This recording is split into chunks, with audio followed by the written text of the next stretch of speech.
They called it the Great White Hurricane, also known as the Big Blow, the Freshwater Fury, or more simply, the Great Lakes Storm of 1913. I'm meteorologist Jason Myers, and to this day, more than 100 years later, it still remains the worst natural disaster to ever hit the Great Lakes.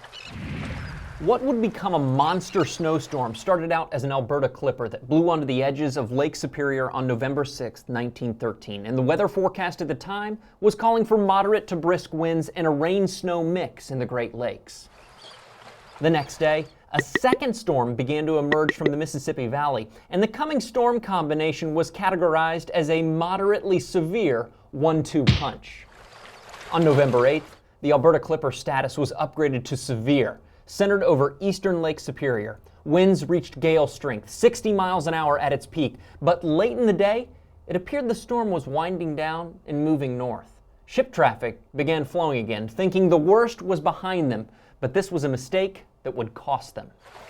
Noon the next day, November 9th, the first system had moved north and it still looked like the worst weather was finished, but instead, the second storm was just beginning to ramp up again.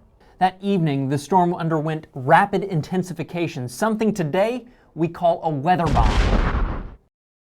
And since another weather observation wouldn't come until 8 that night, it'd be too late before anyone knew what was coming.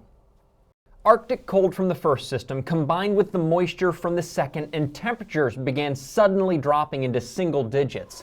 That night between 9 and midnight, winds were gusting up to 90 miles an hour, waves were 35 feet high, and lake effect snow piled up all around the Great Lakes. Not able to withstand the wind, the waves, and the ice, shipwrecks occurred on every lake except Lake Ontario. At least 12 ships sunk, most of them on Lake Huron. 30 more ships were driven ashore or destroyed, and more than 250 lives were lost at sea. People who survived the storm would later describe those scenes on the Great Lakes as others have described oceans when hurricanes are making landfall. More than 100 years ago, weather forecasters didn't have computer models, and weather data was only collected twice a day. If those meteorologists happened to have radar, satellites, computer models, and everything else we have access to today, they may have been able to see this entire disaster coming. Thank you for watching this video. If you liked it, head to our YouTube channel, hit subscribe, and leave a comment. Let me know what kind of video you'd like to see next.